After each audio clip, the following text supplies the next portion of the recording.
Welcome to Gaming Kin. I'm your host Mark, and my co-host here is Jack. Say hello. What up? See what you did there.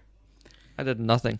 Okay, so this is day 3 of E3, and obviously this is our second show for the day. I'm sure you're pretty tired of hearing our voices, but oh well. I'm not tired of hearing your voice, Mark. Yeah, I'm the one that's meant to do the weird innuendos, dude. You have your stick, I have mine. I couldn't help it. Also what I usually say. Anywho. Alright, so, kicking off, the Ubisoft show there was dancing. I quite enjoyed the Just Dance opening, I must admit. It was weird, I don't know, man. Like, I've got to put, like, what I noted down was music, dancing, sex appeal in Havana, and pandas. Yeah, I've just got the release date. Two different kinds of people. Also, I hate people when they make big sweeping statements. Like, first person came on and said, the biggest show in gaming. To which instantly I lowered my expectations.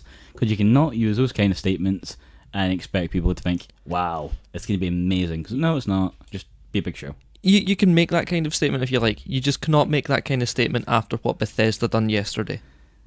Like, I didn't even try. He just came on, it's natural charisma. Hell, I would have sat and listened to him talking, which is quite sad. Slightly homoerotic, but, you know, oh well. I could listen to... Are we talking about Todd Howard? Yeah. Could listen to him talk for days. I know, fucking charisma. Anywho, enough of Leaky Glove.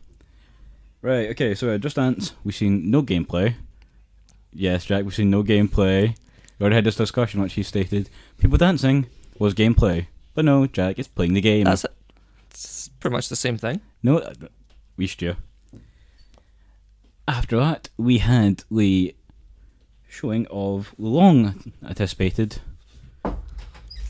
Pause. Okay, so we had the lonely, horrible choice of words. What is the space sentence I'm trying to have here? Hotly anticipated. Go for that. Hotly anticipated sequel / apparent prequel to Beyond Good and Evil. So that was insane. I mean, I didn't expect it. Admittedly, I'll point this out, I have not played the first one. I've not played the first one. However, I am hyped for the second one. I mean, if this is going to be a prequel, then it's probably a good place to start. But I hate when they do that. My biggest pet peeve is having prequels in anything with better graphics than the next one. Yeah. Think Star Wars. You get 1, 2, and 3 graphically amazing. Story-wise, it's shit. Yeah. But graphically amazing. And then you go to 4, 5, and 6, and you're like, what happened? Oh, wait. They came first. Yeah. But I still prefer the old ones. Well, yeah, because they were the good ones. Yeah, got Harrison Ford in his heyday. Yeah. Anyway, okay, so Beyond Good and Evil, let's see. Well, I mean, we should probably point out that it is going to be an ARPG, an action RPG, and you can play it solo or co-op. Yep. And also you can go seamlessly between ground battle and space battle. Yeah. Which, if you really think about it, that's insane. Yeah, that's great. I really like the idea of, like, you've seen a camping the guys, you jump in a spaceship, flying up, down, and just, like, taking them down, man. Yeah. Oh. I'm looking forward to giving it a try. I know, like, I may not play the first one, but I think I'd play the hell out of the second one. Because I've seen a lot of the in-game demonstrations of it, and I seen one where it was one of the ships, and it was just so big. And the weird thing is that he said it's an open universe. Yeah. Like, consider that. We play open world games. Yeah. This is an open universe. So the connotations there are a bit wider than they're probably expecting. So I'm expecting people to, like, jump in a planet and just be like, I'll explore this little thing. I don't know if we'll do that, but damn. I know. it has the makings of being good, and I hope it is good. I really do. I want But something to wash out the taste of Andromeda. There's so much that can go wrong with such a big project. That is true. So we do have to be careful not to get overly hyped for it. Like, I understand getting hyped for it, right? Yeah. And I'm encouraging people to get hyped for it because it looks fantastic. Mm-hmm. But then there's a point where it's overhyped, and it's not there. Yeah. Yeah. But- Yeah. Because it was announced so early. Mm-hmm. There is the risk of that happening, because that happened with FF15. And don't get me wrong, FF15 is a fantastic game. I love FF15. Well, that's because you're biased, though, man. If it's got People- FF, you'll go for it like the hell, man. But not just me. Everybody I know or everyone I've listened to talk about it, be it YouTubers, journalists, friends, randoms, they've all loved it. Mm-hmm. But it didn't quite meet the expectations. And with some games, that's good. Mm-hmm. But with some games, it can be a big downfall. Yeah. And I think with Beyond Good and Evil 2, overhype would be a downfall. With most games, it would be a downfall. But you get a couple of games where it's just, there's something special about it. Mm-hmm. Where, despite the fact it's overhyped, you still kind of fall in love with it anyway. See, I can see where you're going with this, but at the same time, because it's like so behind, well, not being behind, it's so long until like final release kind of thing. Yeah. It means any criticism can be taken in. Yeah. And that, in fact, as we found out, they've started a thing called the Space Monkey Program, which is basically where we've getting any collaborators, like any fans, for instance, they can send in various. For instance, if you want to have like a podcast Yeah. chucked into a game somewhere, maybe that could happen. I don't know. If you're a writer, you want to chuck in a little bit of a story bit, and they could even add that in. Yeah. If you're an artist or illustrator, they can add your art. Musician. Musicians, they'll add your music. If you are an animator, Mm-hmm. you can. I don't know if they're going to do emotes in the game, Oh, where is that? but Yeah. if they do, you could send in your own animations of the emotes, and they might use that. So a lot of the stuff in the game is open to the fans, which is really it's a really great thing to do, Mm-hmm. and I love the idea of it. Personally, from my standpoint, what stood out most was the company doing this sort of thing, hit record, is at least co-owned or whatever, Co-founded. by Joseph fucking Gordon-Levitt. I mean, dude's a legend. Yeah. All of his movies, and the fact he's doing this, even if it's nothing to do with his acting, I'd like it just because it's him. He's epic. He's lovely. No, it's a great. I'm trying to think of the word because it's a great cause, but it's not like a charity thing. It's a massive collaboration. yeah. The whole point is, it's not one person doing anything. It's the fan base. Yeah. It's people coming together to make something amazing.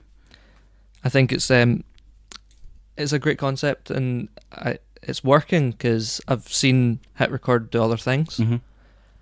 and I just kind of love the kind of passion that like not just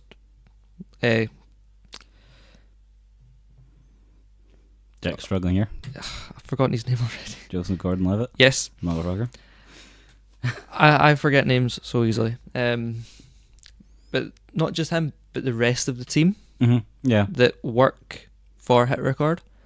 I love the passion they have for having people submit things for collaboration. Yeah. It's a really cool thing. Okay, and just in final closing, at least for this little segment, if you do want to maybe collaborate, if you want to send in something, literally if you just go for Google Beyond Good and Evil 2 Hit Record, then you should be able to find a webpage. And even if you have the slightest thing, if you want to add in, you might get lucky. Maybe a year down the line, whenever it comes out, you flying through the universe, you see like a little animation tacked onto a spaceship. I mean, Yeah. how cool would that be? One of the radio stations it will be me and Mark hosting. Sounds like it'll be like an arsehole end of the galaxy, but oh well, someone will hear it. Anyway, from there we jumped right into Rainbow Six Siege. Yeah, I've not played Rainbow Six Siege. I've seen gameplay of it, and Yeah. it looks so much fun. The issue with it for me is not something I would play on my own, and I don't know anyone else that has it. See, the only person I know who's got it is my little brother, and he Yeah. plays it with his mates. So, but yeah, even though it's not the kind of game I'd play, not and against it, just my kind of game's more RPG because I'm Yeah. like it. Yeah. Well, like my kind of game is an RPG, but I still like. It's a really tactical game, which is Yeah. what I like about it. And if I had folk to play with, I would definitely be up for playing that. But the thing that I'm really excited about regarding the Rainbow Six Siege E3 stuff is they have their Pro League starting this month, Yeah, June 18th. June 18th. Yeah, they've got was it the Paris Major Yeah. in August, and then they've got another major in Brazil. No, it's the finals in November, All right. Yeah. and then they've got the Invitational in Quebec. I think no, Montpellier in France even. I don't know where I got Quebec from, Nakely. but that's in February next year.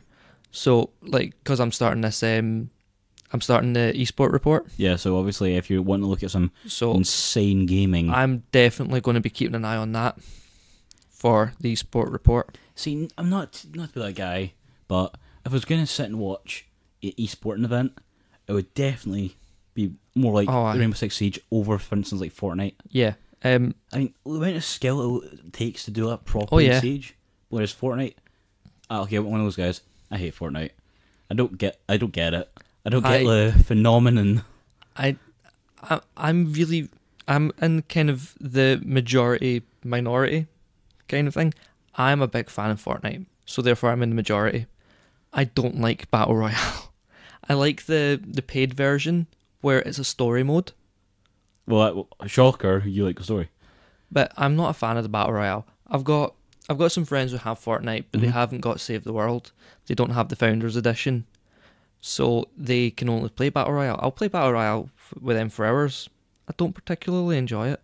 I enjoy the banter that I have when I'm playing it, but the game itself I don't enjoy. And if I'm on Fortnite, I won't go in and play Battle Royale unless some of my pals are playing. Mm-hmm. If I fire on Fortnite, I'm in straight away going in to save the world, Yeah. and I find it's really fun. I don't know. For me, I think it's just like the sheer amount of negative press the game's got. I mean, I've never heard of that. I've recently seen an article where it said a 9-year-old's getting treated for addiction to Fortnite. Yeah. I mean, what the fuck? Oh, there's some other stories around it, like Epic Games are apparently suing a 12-year-old for hacking the game. I fucking remember that. Yeah, that's insane. But I mean, they're trying to become an esport as well, Mm-hmm. so yeah, I'll definitely be checking that out. But the weird thing is, I think the biggest issue it's got is the way it's designed. It's a cartoon. Parents see that and they do not think it's addictive. They think it's a cartoon. Go shoot your guns. It's a cartoon. Yeah, but that's the thing. Anything can be addictive. When's the last time you heard of someone getting put into a treatment program for game addiction? I've not, but Because it's not ever happened before, to my knowledge. but gaming addiction is real. Gaming addiction is real, yeah, but I don't know. It seems It's but everyone goes when people think addictive substances, they think nicotine, alcohol, gambling, and illegal drugs. porn. Yes, porn. But no, I think caffeine, Yeah, okay, I'll give you that. TV. Really? Yeah. TV? There's some people who just sit and watch TV all day. I wouldn't say that's an Like- addiction. I'm more say it's an escape. No, it depends. Like, see if you go to work, come back, watch an hour of telly, and then spend time with folk. Yeah. That's an escape. If you get up, watch telly, go to bed, that's an addiction.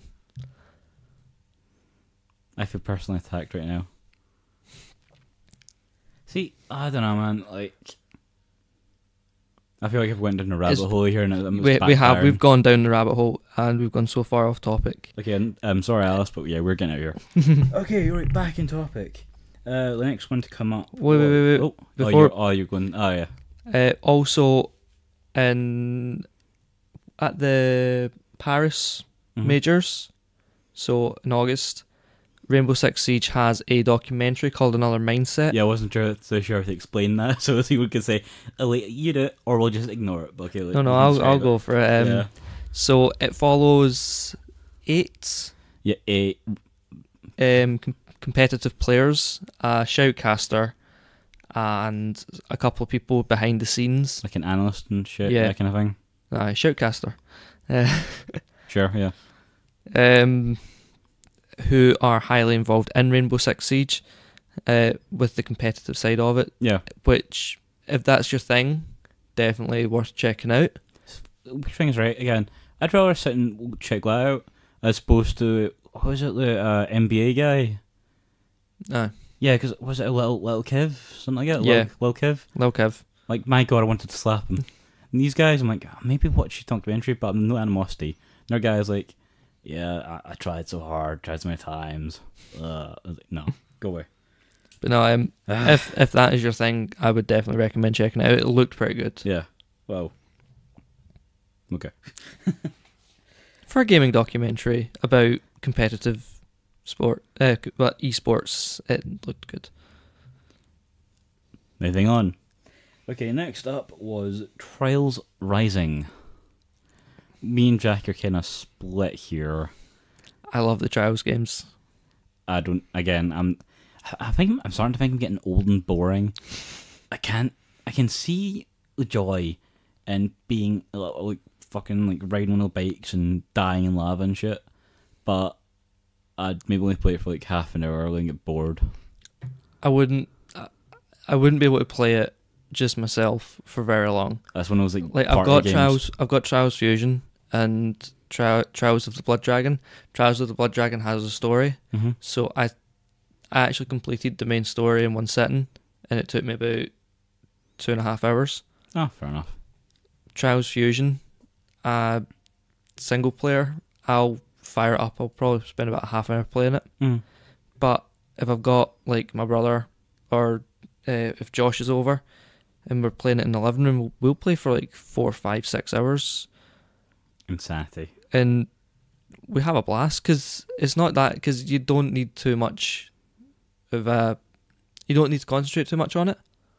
You sure? It looks pretty solid. To get really high times and with big scores, you need to concentrate and know exactly what you're doing. But if you're playing multiplayer, like local multiplayer, and you're just racing it from left to right, you don't need too much. You can have a pretty decent banter. Yeah, fair enough. And if someone feels particularly hard, you can laugh at them. See, what I found interesting, which I've never seen before, is when they discussed the whole University of Trials.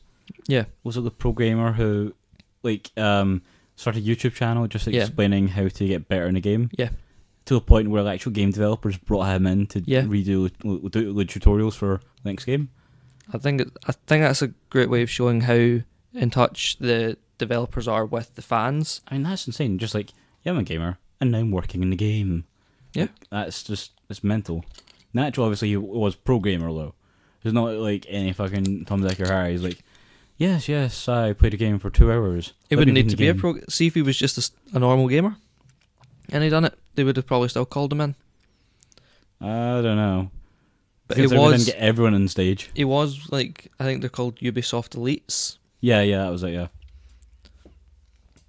Or Ubisoft Star Players. One of the two. More, I don't know. But it was Trials Elite. Trials Elite. Maybe, yeah. I've got it noted down. I'm assuming that sounds correct. Must be.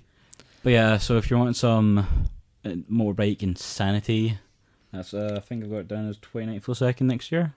That doesn't sound right actually, considering it's got 28 days in the fucking month.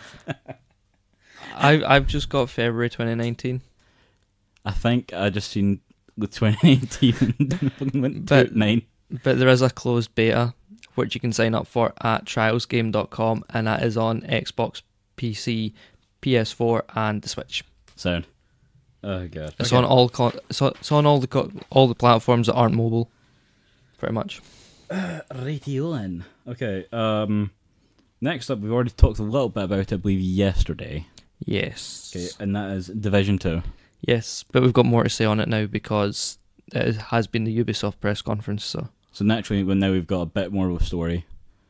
I'm a bit more excited about it than I was yesterday. Oh, definitely. And yesterday, I was a lot more excited than I was when I heard about it. When I first heard about it, I was like, yeah, okay, whatever. Pretty much. And then I seen it and I was like, that's pretty good. And now that I've seen it again, I'm like, I'm probably going to buy that. Yeah. Like, obviously, well, the first one deals with the initial outbreak and basically the entire city at war. Yeah. The second one seems to deal with more idea that the virus is petering out, people are living now, but it's still all about social unrest. Yeah, it's kind of the aftermath. Yeah, well, there's no government lit yet, there's no police, so the Division are still needed to actually pick up the country and set it right. Yeah. So yeah, it's all about trying to establish some form of society. It looks amazing. Yeah, it looked great. I'm liking the more tactical look of it from that compared to Division 1, because with Division 1 you leveled up, you got some weapons, and you could just use whatever weapons. It was a bit weird, wasn't it? It was just kind of quite generic, quite a generic shooter, like in the kind of class division. Yeah. But now you complete the main story, The main campaign, yeah. and then you spec your character. Which is insane from what they've kind of shown us. So, like, if I remember right, you got Demolitionist, Yeah, and that gave... Sharpshooter, and Survivalist. Yeah, so a Demolitionist gave you a motherfucking grenade launcher. Yes. Motherfucker. Like, when I'm playing XCOM 2, my character is a Sharpshooter. But I would definitely be going with Demolitionist in this game. Shocker, because you even said yesterday, when you Anthem, you want to be Colossi. No big fuckers. Terrible. Oh yeah, so naturally you get a Sharpshooter as a sniper. Obviously you get a steady hand. Good for you. And then Survivalist is a crossbow. The whole popularity of the crossbow actually annoys me, because that's all down to fucking Daryl from Walking Dead. It's not just that. Explosive tipped crossbow. Be specific. There's really not much difference compared to that in the grenade launcher then. I feel like a sniper's getting shortchanged, man. No, it's explosive rounds, mate. Is it? I can't tell. Oh, okay, judging from the laughter, he's taking an utter piss. I'm taking the piss. Also, we're adding the whole idea of raids into it. Yeah, and with raids comes 8-man squads. That's just full on fucking anarchy, man. Oh, that's going to be amazing. Fuck. Man. Okay. I can't wait for that. Like that sounds amazing. It sounds like it's going to be chaos. Well, yeah. Okay, just kidding. It is going to be utterly insane. I mean, because I say it's going to be chaos. It depends. Like, because if you've got a team that you play with regularly, it'll work out fine. Because you'll all be on like party chat. I'm like kind of punching my mic stand here. You'll be in party chat, so you'll be in contact with each other at all times. But if you play it with like randoms, it doesn't work. You'll be in game chat, but not everyone has a headset or a PlayStation camera, so not everyone will be on voice chat. Personally, I hate doing voice chat. That's the most awkward thing ever. I know. I don't like it. But alright, what else? Oh yeah, in year one, once it comes out, they're releasing 3 DLCs, all of which are free, and they come in the form of episodes, which add greater content with each one. Not just that, content that includes the story, but it also brings in occasional world events. Ooh. Which will be really, really cool. And I think I've got it down for a 15th of March release. 15th of March release date, but there is a beta before that. Alright. It's a closed beta, so you have to sign up for it. Yep. Okay, I'll let you take the next one, because I think you will have more to say about this one, because I'm a bit iffy about it. Right, okay. I can do this You've In not a- been, have you? in about 2 sentences. More Right. than me, but... That's not including the name of the game, right? Ah, here we go. So, Mario Rabbids Kingdom Battle gets a expansion called Donkey Kong's Adventure. It still remains the XCOM style strategy game that it was before. It's a DLC that comes out June 26th on the Switch. See, I was expecting more enthusiasm. You just gave me fucking notes. How dare you? I can't really be enthusiastic about it because I haven't played the game. No, it looks fantastic. The original game looked amazing. I mean, if you're a fan of whole Rabbids Insanity, then it's right up your street. It just looks so much fun. It's XCOM but colourful. X can be colourful. Well, I think a better explanation is it's more like XCOM, but, you know, it's not doom and gloom. Fuck. Yeah, it's appropriate for children. I don't know, that big ass white rabbit for 2 maces, man. 2 maces? Oh, I'm getting my games mixed up, Jesus. But yeah, it looks cool. Graphically, it's what you want from Rabbids, I man. like the presentation for it. The band. That seemed And they played the music as the trailer was on. that seemed really unnecessary.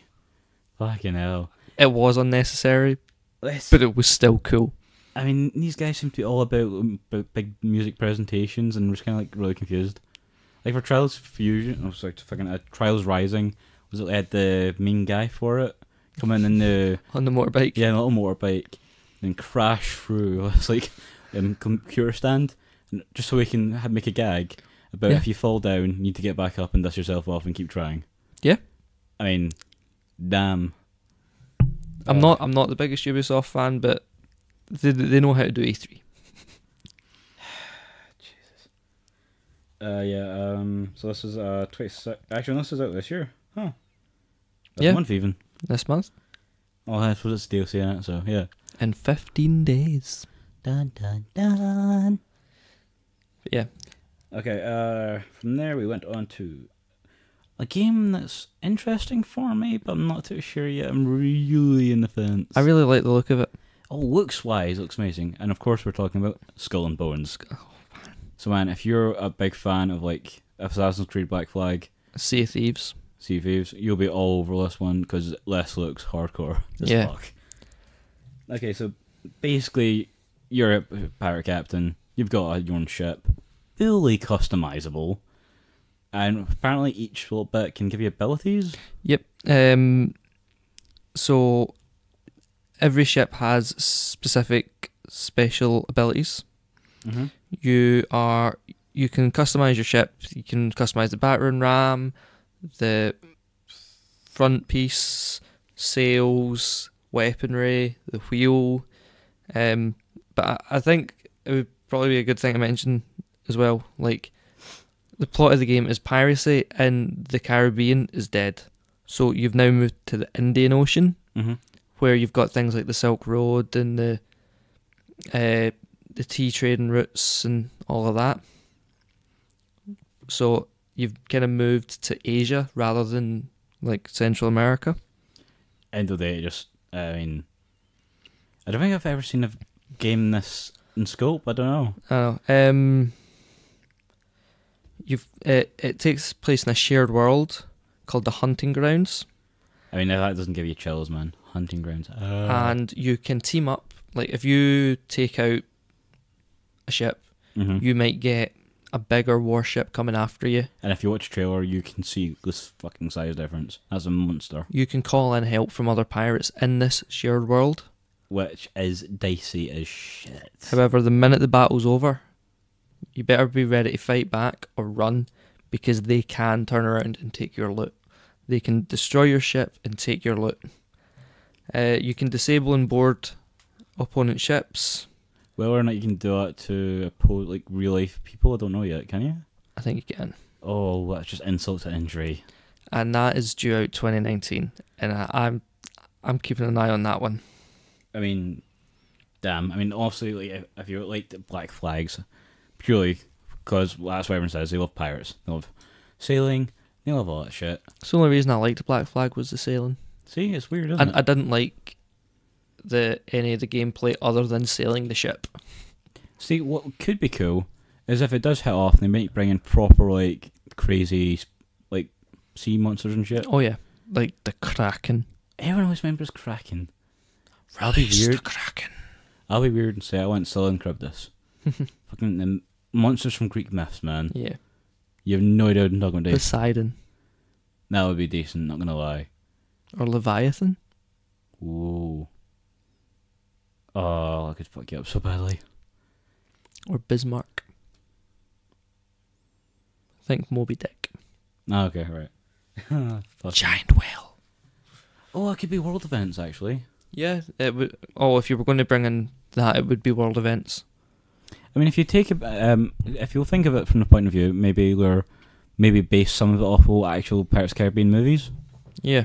I mean, obviously, they can go between real world-ish events, Yeah. and overly over the top magic. Okay, I could be cool. Yeah. Okay, the next game's a weird one. It is a weird one. I kind of like the look of it though. It does look. It looks unique, and like you can say that about virtually any game. It Yeah. looks unique, but This one it looks can. really unique. It's like what I was saying with hype earlier. That can be a good thing or a bad thing. This one's got like a opposite of hype. It's not bad. I don't know. It's weird. This is like when we were talking about Square Enix earlier. The Quiet Man looked very unique, Mm-hmm. and it was kind of iffy with that one because that is all about how you do it. Yeah. And this is the same. Like, because it's should probably mention it's called Transference VR. And it Well- was introduced. It's called Transference. Yeah. And it was introduced by Elijah Wood. Just need to point out, fucking Frodo endorses this game. Just saying. And it's available in VR, and I think it will be a lot better in VR than it will be in a I console. don't think I could play it properly unless I had VR. But it seems to be a psychological horror Yeah. about escaping a corrupted mind, and I think it sounds decent, and I would have to see more to make a proper opinion. Like from the trailer, what we've established, if we even say we've established it, is you seem to play the role of, well, I don't know, you maybe can choose who you play, I don't know, but at least from the trailer point of view, you play as a young. You switch between characters as the story progresses. I thought the whole point was you jump into the minds of. Well, that may be it. So from a trailer's point of view, you play as the little boy with a family, being told by his dad that he's basically what. Oh, it's so messed up. Like, it's really hard to explain. Like, basically, dad's telling his son to be fine. It's going to be fine. He puts him into a form of I don't know. I don't know. I can't explain it.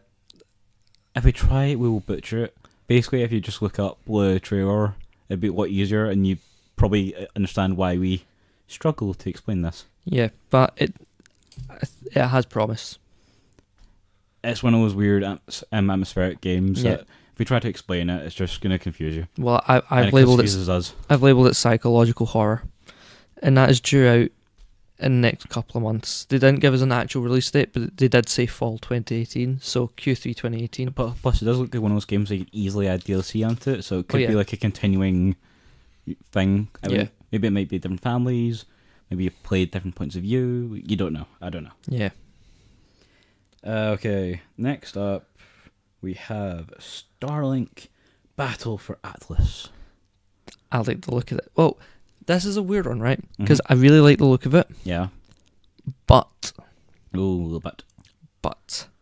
it's a TTL, Toys to Life game, Oh, right, like yeah. Skylanders and Infinity, I can't be and bored. that's kind of been done, and that fad's kind of passed.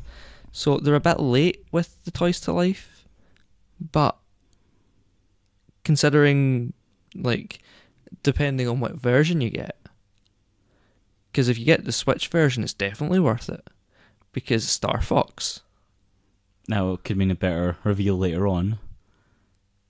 that's your reveal. Yeah, I don't know, man. The whole idea of having to buy additional shit to play a game, I'm not. Yeah, for no, that's what I mean. Like, because with the Skylanders and Disney Infinity, that kind of put me off of it. Well, from my point of view, the whole Toys to Fit Life thing is more of a for a kiddie game. That's why the main times I've seen it, it's been was it Spyro, The Skylanders, Skylanders, and Disney Infinity. yeah, Like, because there is one Toys to Life franchise that's still going strong. which is Amiibo. fair enough, yeah.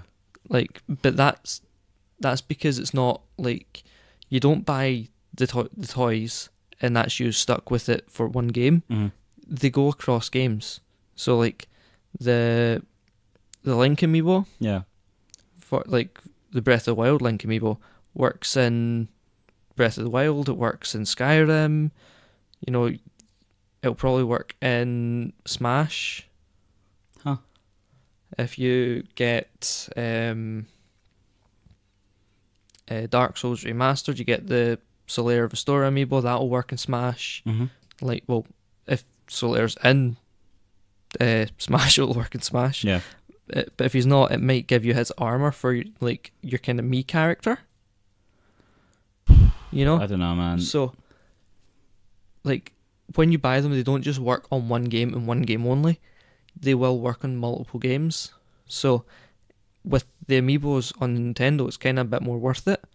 But with a Toys to Life game, which only works on that game or that franchise, it's kind of iffy.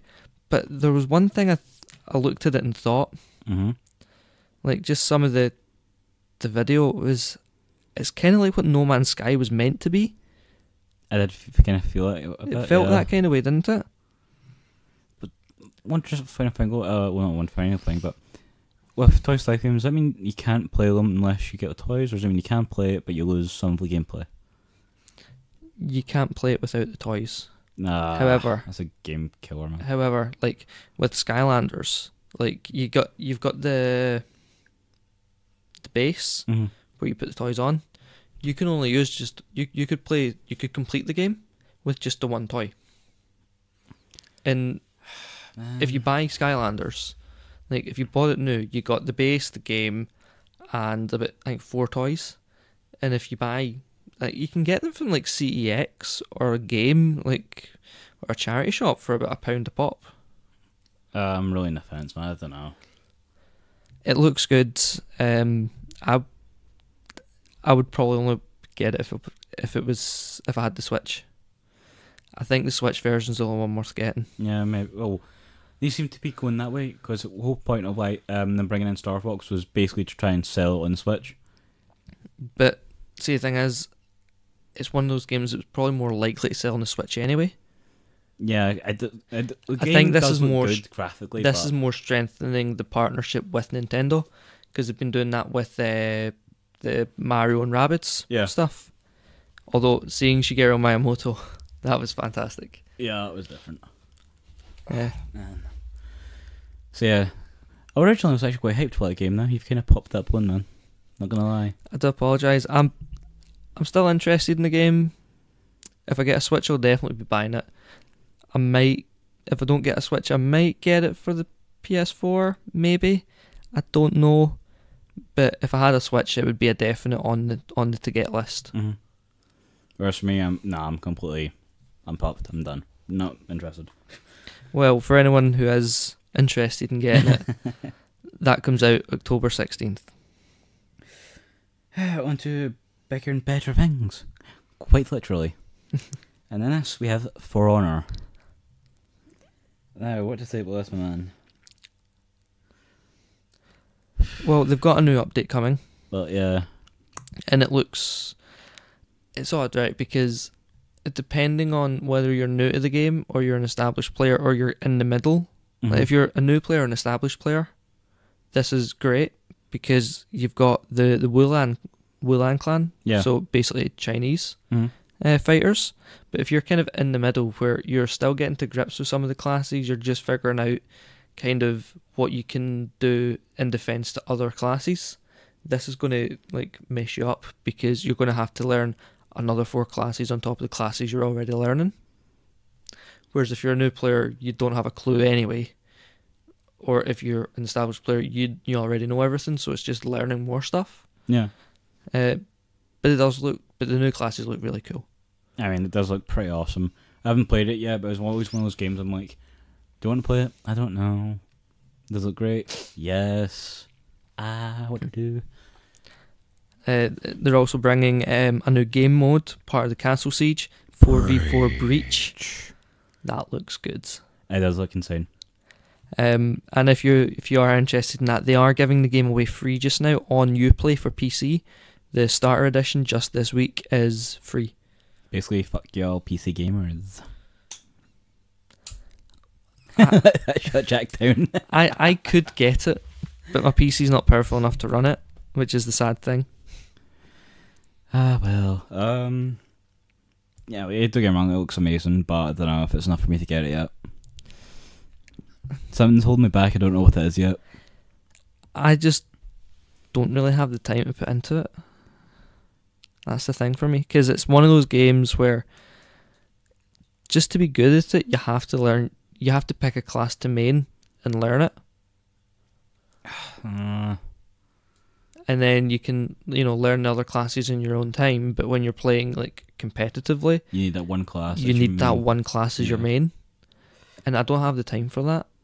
Like, if I would probably like take Harry's and like maybe go in the practice arena against like Paz Nozaire. Mm-hmm. But I wouldn't actually buy a copy for myself.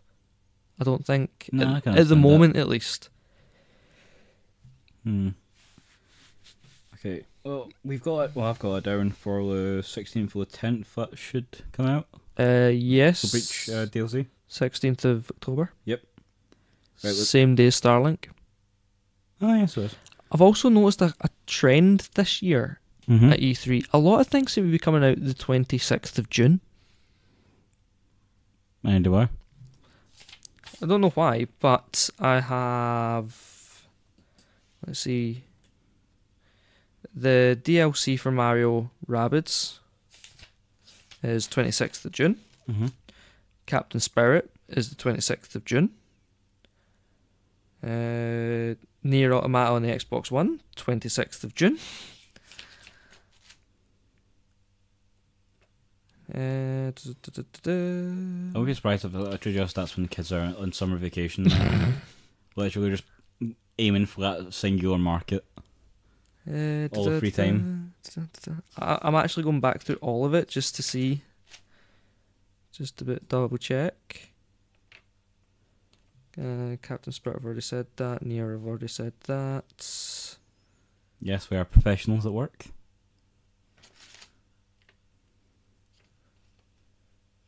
Yeah, no, that's all. Oh, I've still got a couple more here. Yeah. I didn't go as far back as I thought I did. Historians at work. Yeah, those. And then any that aren't the 26th of June have been the 29th. Like the next one we're going to talk about. Yeah, I'll let you lead this one because, as I've stated to you previously, I'm not sold on racing games at all. Yeah, but like a lot of them seem to be like the 26th or 29th of June. The next one is Crew 2. Now I'm kind of currently playing Crew and occasionally here and there just now. Mm-hmm. But I'm not a big fan of it, but I really love exploring. So this is kind of weird for you. Yeah. So the Crew 2 comes out on 29th of June. The open beta is the 21st of June, and you can fly planes, you can drive cars, you can ride motorcycles, you can ride or sail some boats. If it has an engine, you can ride it. Yeah. Basically. Pretty much. And it just looks fun to play. I mean, if it plays anything like The Crew, the story mode's going to be a bit kind of lackluster. Alright, okay. And boring. Like, because I think I've done like 4 story missions and I'm bored of it already. Like, I've had the game since I got my PlayStation 4 about 2 years ago. It was one of the games that came with it. And I played it for about a week when I got it. And I've only just started playing it again this week. Some harsh criticism for me, man. I don't know, it's just not my kind of game. I like a racing game, but open world racing games, I like to explore, but generally I'm not really fond of, like, because it's like a mission based. It's not just like drive from point to point and then do races at various areas like Forza Horizon 4 will be. Yeah. That's not going to have a story mode. Like, that's just going to be open world and races. It's not going to have like missions So basically, you're more about just unfettered exploration, and spread racing. your wings and go do shit. And racing, like, because like the mission I'm on just now, I've got to like ram someone off the road, pretend to kill them, and then let them go into witness protection somewhere else in the world, in the game world. I'm like, I really can't be arsed with that shit. Great friend you are. I remember that, my man. But yeah, no, it looks nice at least. Yeah, it looks good. It looks nice. It looks pretty. That's It as looks much. pretty. That's as much as I can say about Looks pretty. it. Right, the next game for me is one I did not expect to have so much hype for, because personally, I felt the series of games to a point were just boring, barring the one we've talked about already, Yeah. and that is Assassin's Creed. Yeah. I was pleasantly surprised with Assassin's Creed. I mean, so far it's been weird. Even from fans we've talked to, like your brother, he's even said he's been confused by the storylines. Yeah. But you don't want it from a proper fan. That's the last thing you want. I know, but they're trying to work on it, and I give them props, because I mean, the game Greece looks really pretty in that engine. I just say this is obviously Assassin's Creed Odyssey. Yeah. Yeah. Like, Greece looks really amazing It looks in game. beautiful. I don't mean pretty, I mean fucking beautiful. It's well designed. It's going to be really it's going to be down to gameplay. Like, Well, we've seen a gameplay trailer, And it looks... but there's things that you can't tell from a gameplay trailer, but like how it actually feels to play. Oh, okay, I get that, yeah. You know, I think this is going to be a game that even non-Assassin's Creed fans will probably quite like me. as long as it plays well. And from what I've seen, it looks legitimately like an RPG.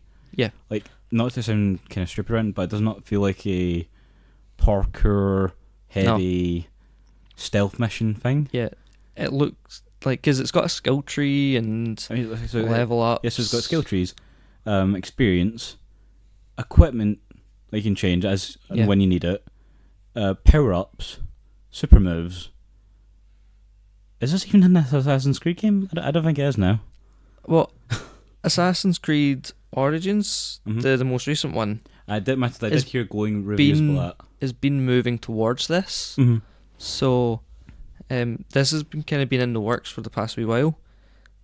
But, I mean, I must admit, I've not enjoyed Assassin's Creed. Mm-hmm.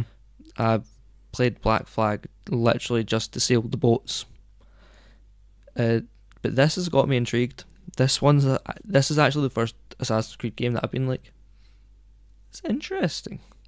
Oh, I know. Sorry, yeah. So yeah, I'm definitely going to be.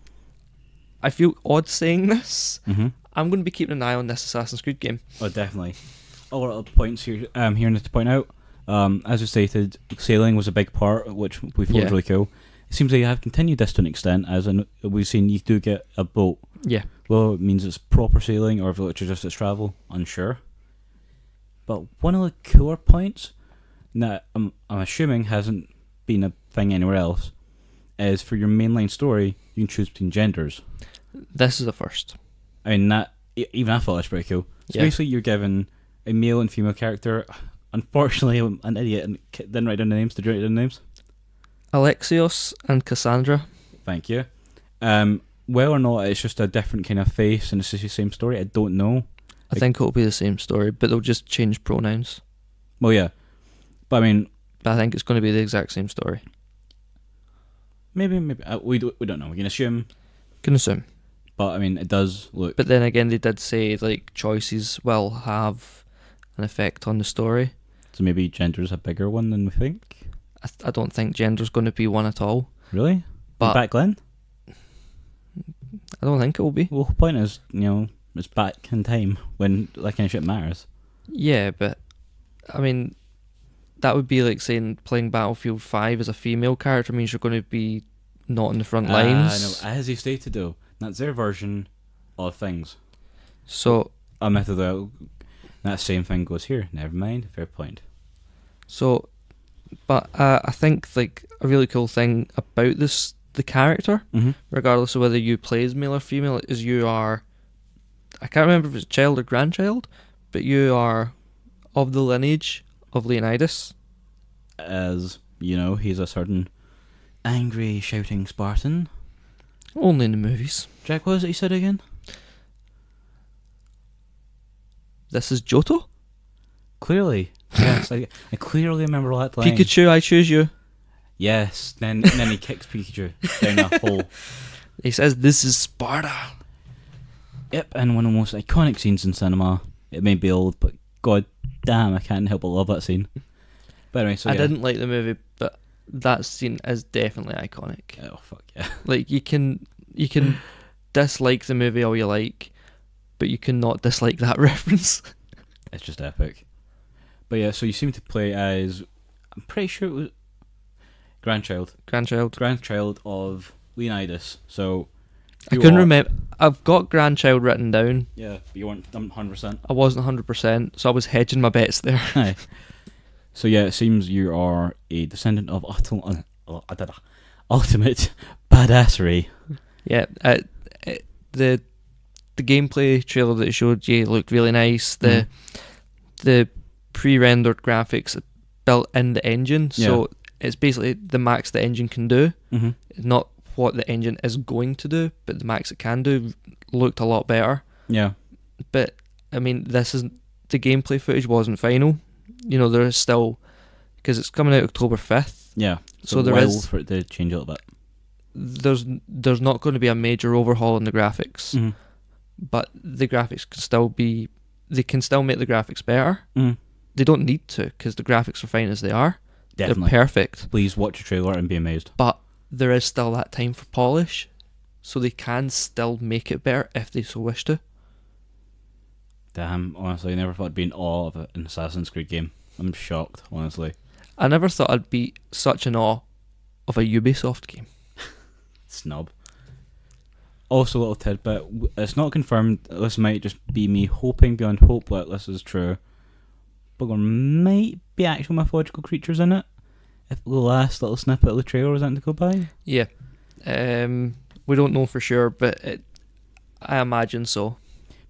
Basically, watch a trailer. If it's not in the game, it'll be part of a free update or some DLC. It'd be pretty cool. But yeah, watch a trailer, honestly, I cannot sell this game any better right now. I'm in awe of it so far. God damn.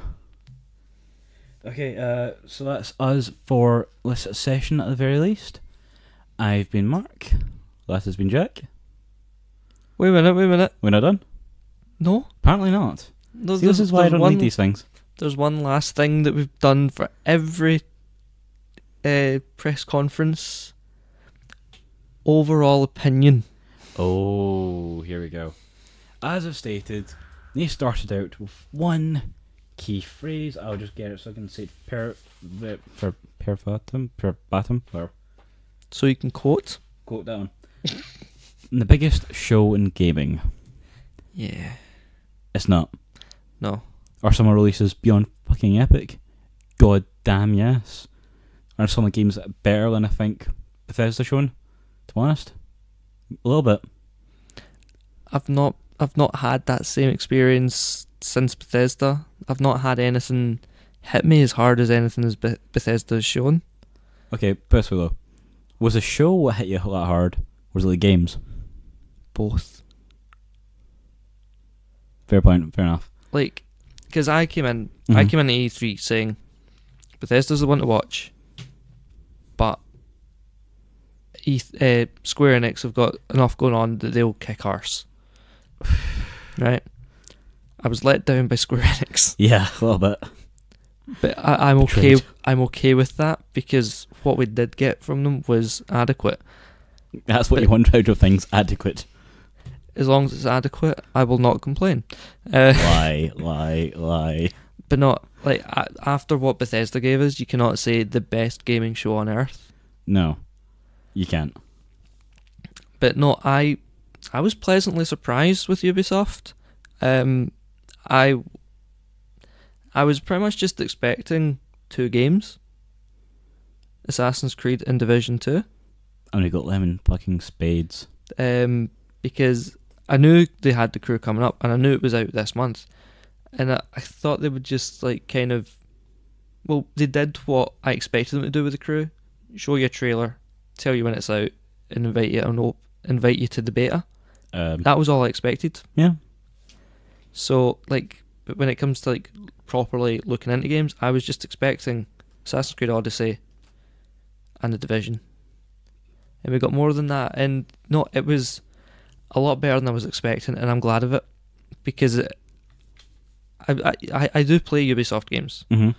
I like Ubisoft games, but just lately they just felt a bit lackluster, and this has got me excited for Ubisoft again. So yes, I'm definitely happy with this. Yeah, I was upstage. I'm already in shock at some of the games I thought, like, I don't know me anymore. I've changed, man. E3's changed us. A little bit. We're now playing FPS games and Assassin's Creed. I don't even know me. Who am I? I don't know. Oh, craziness. Okay, now I'm going to make it awkward for Jack. Oh? You can finish, because I'll fuck up again. No. You're free to finish it now. It was just because I've encouraged you to give opinions on the thing as a whole, and you skipped over it, and I wanted to keep it consistent that way at least. Sound, just make it awkward for me as long as it sticks to your rigid rules, you son of a bitch. Okay. We still got Sony to come, but obviously that's going to be at 2 a.m, 3 a.m. About 2 hours from now. Yeah, so fuck doing a podcast afterwards. We will meet up before the Nintendo presentation. We'll podcast that, Mm-hmm. and then we'll watch Nintendo. We'll podcast that, and then instead of just like uploading them all once they're done, I'll kind of upload them every couple of hours between just each kind other. of sack it, kind of thing. Well, once we've done this one, I'm going to upload the Day 2 and Square. Yeah. Before Sony starts. Once Sony's finished, I'll upload this one. Then once Nintendo's finished, I'll upload Sony. Mm-hmm. And then probably like Wednesday morning, I'll upload Nintendo. So yeah. It means it's spread out a wee bit.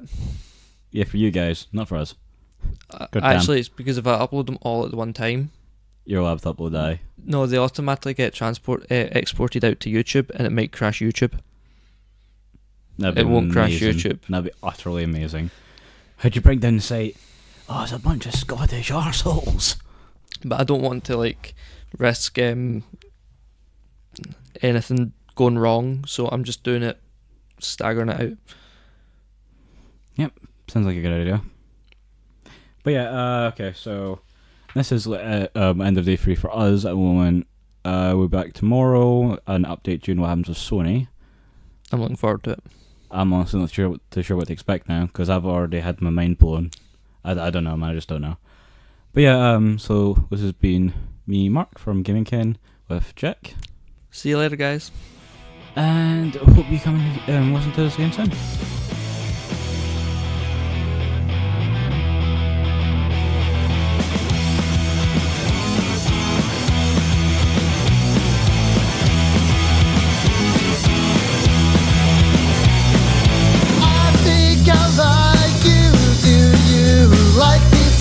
Talking to friends, so now I'm going home alone. You went home with another guy. Why do I even cry? I think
make out a small beam of light against a mirror.